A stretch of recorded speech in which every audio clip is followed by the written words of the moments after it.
नमस्कार, स्वागत है आपका अपने यूट्यूब चैनल द करियर में। फ्रेंड्स, हम लोग इतिहास पढ़ने वाले हैं। इतिहास में शुरू से ही पढ़ेंगे, हम लोग एकदम जीरो से पढ़ेंगे। ठीक है, जब से मनुष्य का आगमन हुआ है तब से लेकर के अब तक जो हो रहा है तब तक की जानकारी हम लोग देखेंगे। लेकिन शुरुआत हम प्राचीन इतिहास से करेंगे। ठीक है, और प्रयास करेंगे कि जो भी आपके एग्जाम में पूछा जाता है वो की पॉइंट के साथ साथ उसका हम लोग एनालिसिस विश्लेषण करते चलें और डीप में विश्लेषण करते हुए चलेंगे, ताकि आपको लंबे अवधि तक याद रह सके। ठीक है, और ये जो हम पढ़ेंगे हम लोग, ये आपके किसी भी परीक्षा में काम देगा, चाहे वो सेंट्रल का हो या फिर स्टेट लेवल का हो या वनडे हो या कोई बड़ी परीक्षा हो, चाहे रेलवे का हो, चाहे कोई भी परीक्षा हो, चाहे किसी टीचर्स के एग्जाम के लिए हो। जहाँ भी जीएस के सेगमेंट आते हैं, इतिहास से जहाँ भी प्रश्न पूछे जाते हैं, उन सब में यहाँ से प्रश्न आएंगे। ठीक है, तो शुरू करते हैं हम लोग प्राचीन इतिहास, और चैप्टर 1 से शुरू करेंगे, एकदम शुरू से शुरू करेंगे। ठीक है, और शुरुआत से शुरू करने का मतलब ये होता है कि सबसे पहले मानव का जहाँ से विकास हुआ है वहीं से हम लोग शुरुआत करेंगे। ठीक है, तो आज हम लोग पढ़ेंगे पाषाण युग, लेकिन पाषाण युग से भी पहले कुछ चीजें हैं जिसको हम बताना चाहेंगे आपको। इतिहास का वर्गीकरण। ठीक है, इतिहास का वर्गीकरण वर्गीकरण इसलिए हम बताना चाहेंगे ताकि आपको ये समझ में आए कि किस समय में कौन सी घटनाएं घटित हुई हैं। मानव के विकास से लेकर के, इवन कहें कि पृथ्वी के विकास से लेकर के, और इतिहास तो तभी लिखा जाएगा जब उसे लिखने वाले आएंगे या कुछ परिवर्तन होगा। तो जब से मानव की उत्पत्ति हुई है, ठीक है, आज से लगभग 5 लाख या 10 लाख वर्ष पूर्व पहले जब से मानव आया है, तब से लेकर के क्या क्या कैसे कैसे परिवर्तन हुए हैं, उन सभी परिवर्तनों को हम एक साथ तो नहीं रख सकते हैं। ठीक है, तो परिवर्तनों को अगर हमें अलग अलग करना है तो इतिहास के वर्गीकरण को जान लेना आवश्यक है। मुख्यतः इतिहास का वर्गीकरण दो आधारों पे हुआ है। ठीक, दो आधारों पे, कौन कौन से आधार पे? एक तो जो आधार है वर्गीकरण का, अच्छा, वर्गीकरण क्यों किया जाता है, किसी भी चीज का वर्गीकरण क्यों किया जाता है? ताकि आसानी से चीजों को समझा जा सके कि हाँ, ये इसी काल की चीजें हैं, है ना। इसलिए वर्गीकरण किया जाता है कि पता रहे कि हमें किस युग में क्या क्या चीजें मिली हैं, किस युग में कौन कौन से परिवर्तन हुए हैं, आसानी से उनको समझा जा सके, जाना जा सके। इसलिए वर्गीकरण किया जाता है। इतिहास के वर्गीकरण में पहला जो वर्गीकरण है, कालक्रम के आधार पर वर्गीकरण किया गया है। कालक्रम के आधार पर वर्गीकरण मतलब क्या हुआ कि क्रोनोलॉजिकल क्लासिफिकेशन है। क्रोनोलॉजिकल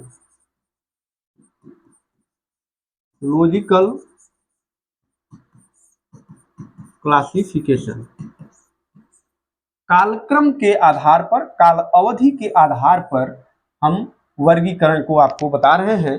और कालक्रम के आधार पर वर्गीकरण को 3 भागों में बांटा गया है। कितने भागों में बांटा गया है? 3 भागों में बांटा गया है। कौन कौन से? देखिए, अगर हम कहें तो आप डायग्राम भी बना सकते हैं, या फिर ऐसे कर सकते हैं कि यहाँ काल लिख लीजिए, काल है, फिर यहाँ पे कालावधि लिख सकते हैं, कालावधि,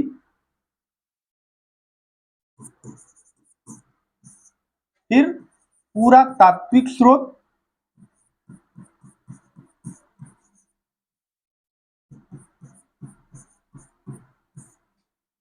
फिर साहित्यिक स्रोत,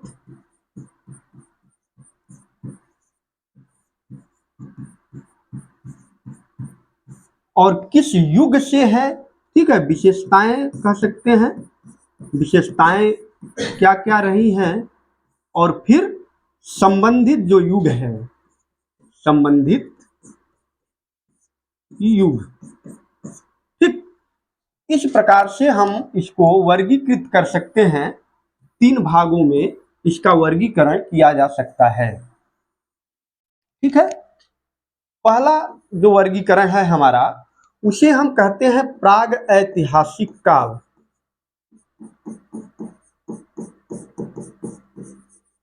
प्राग ऐतिहासिक काल, या इसी को हम अंग्रेजी में क्या बोलते हैं, prehistoric age. Prehistoric age, ठीक है। कालावधि 2.5 मिलियन वर्ष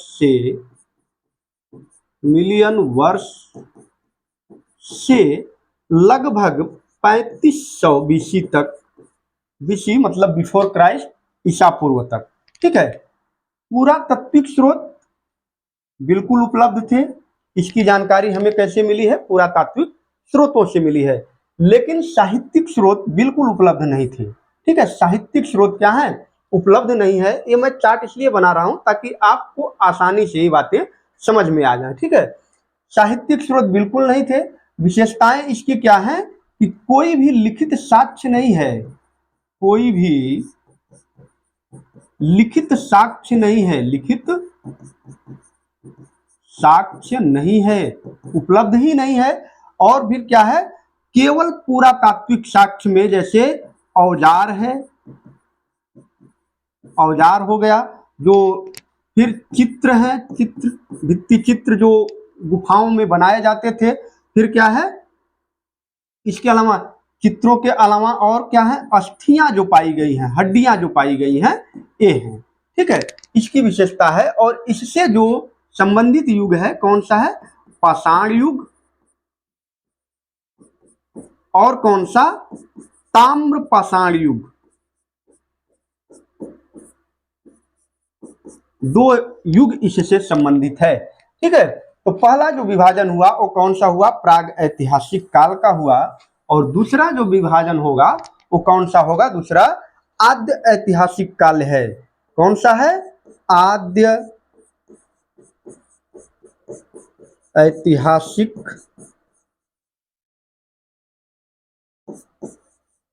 काल। ठीक है, आद्य ऐतिहासिक काल, प्रो हिस्टोरिक एज, एज। ठीक है, प्रोटो हिस्टोरिक एज होना चाहिए। प्रोटो हिस्टोरिक एज, जो इसकी कालावधि है वो 3500 बीसी से लेकर कहां तक है, 3500 बीसी से लेकर के 1200 बीसी तक में इसको रखा गया है। पुरातात्विक स्रोत यहां भी उपलब्ध है। साहित्यिक स्रोत कह सकते हैं कि कहीं उपलब्ध है लेकिन उसको पढ़ा नहीं जा सका है। ठीक है, पढ़ा नहीं जा सका है, कुछ लिपियां हैं जिसको पढ़ा ही नहीं जा सका है। ठीक, और इसमें जो विशेषता क्या है कि सिंधु घाटी की सभ्यता का विकास इसमें होता है। कौन सी, सिंधु घाटी की सभ्यता, सिंधु घाटी की सभ्यता, या जो भी नगरीय सभ्यताएं हैं, चाहे वो मेसोपोटामिया की सभ्यता हो, मिस्र की सभ्यता हो, या फिर चीन की या भारत की सिंधु घाटी की सभ्यता हो, इन सभी का विकास जो हुआ है वो इसी काल में हुआ है।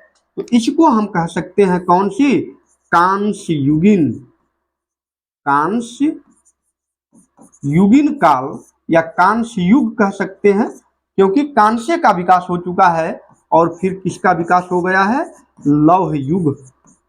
ठीक है, आयरन एज और ब्रॉन्ज एज है ये। ठीक, और तीसरा जो इसका वर्गीकरण है, तीसरा क्या है, ऐतिहासिक काल। ऐतिहासिक काल, ठीक है, 1200 बीसी से आगे। ठीक है, 1200 बीसी से आगे। यहां भी पुरातात्विक स्रोत मिले हैं, जैसे सिक्के मिले हुए हैं, पुरातात्विक स्रोत हैं, खुदाई के माध्यम से चीजें मिली हुई हैं। यहां पर भी, यहां पे साहित्यिक स्रोत भी मिला हुआ है। साहित्यिक स्रोतों में क्या क्या मिला है, राजाओं का अभिलेख, राजाओं का अभिलेख मिला है, सिक्के मिले हैं, सिक्के हो गए, फिर साहित्य है, ठीक है, साहित्य है, और जो युग है वो क्या है, विकसित लौह युग है, विकसित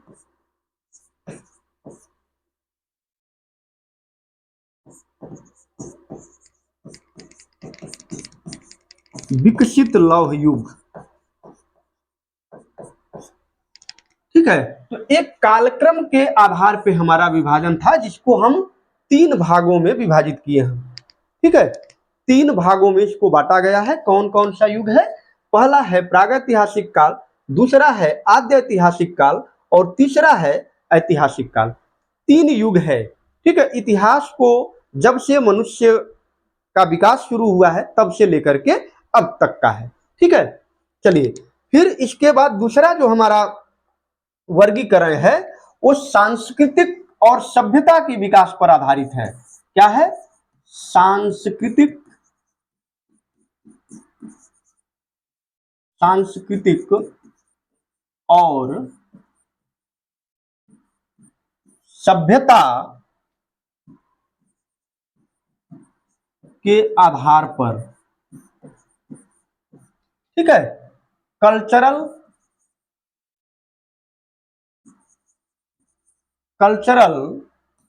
या डेवलपमेंटल क्लासिफिकेशन कह सकते हैं इसको, क्लासिफिकेशन, ठीक है। इसके आधार पर भी 3 भागों में बांटा गया है। पहले में उसी तरीके से हम फिर से लिखेंगे काल, दूसरे में वही समयावधि या कालावधि, ठीक है, और फिर तीसरे में क्या करेंगे, हम मुख्य लक्षण को यहाँ पे रखेंगे। मुख्य लक्षण इसके क्या क्या रहे हैं उस काल के, ठीक है। तो काल में जो यहाँ पे बांटा गया है वो क्या कहा गया है? पाषाण युग। पहला क्या है? पाषाण युग। पाषाण युग का मतलब क्या है? स्टोन एज, स्टोन एज, पाषाण युग। कब से कब? 25 लाख वर्ष पूर्व से, 25 लाख वर्ष पूर्व से लेकर के 2000 ईसा पूर्व तक। और एक क्लासिफिकेशन जो है वो क्रिश्चियन जर्गेनसन थॉमसन एक व्यक्ति रहे हैं जिन्होंने 1860 में ये वर्गीकरण दिया था, ठीक है। तो पाषाण युग पहला हुआ 25 लाख वर्ष पूर्व से लेकर के 2000 ईसा पूर्व तक इसका काल है। और मुख्य लक्षण क्या है? पत्थर के औजार, पत्थर के औजार, ठीक। और क्या चीजें हैं? शिकार, फिर क्या चीजें हैं? कृषि का विकास, कृषि का विकास, ठीक। देखिए, इस समय जो पाषाण युग है, पाषाण युग में लोग किसके औजारों का उपयोग कर रहे हैं? पत्थरों के औजारों का उपयोग कर रहे हैं, ठीक है। और इस समय संग्रहकर्ता लोग बन रहे हैं, खाद्य वस्तुओं को संग्रहित करना सीख रहे हैं। पहले तो शिकार करते थे, फिर शिकार के बाद उसको संग्रह करना, क्योंकि धीरे धीरे यहाँ पे बस्तियां बनेंगी, ठीक है। नगर की ओर लोग जाएंगे, बस्ती से गांव हो जाएगा। यहीं से ये सारी चीजें कब हो रही हैं? पाषाण काल में ही हो रही हैं। यहीं पे आग का आविष्कार होगा, यहीं पर पहिए का आविष्कार होगा, ठीक। इसके बाद जो दूसरा क्लासिफिकेशन है वो कौन सा है? यहां पर ये पहला था, दूसरा क्या है?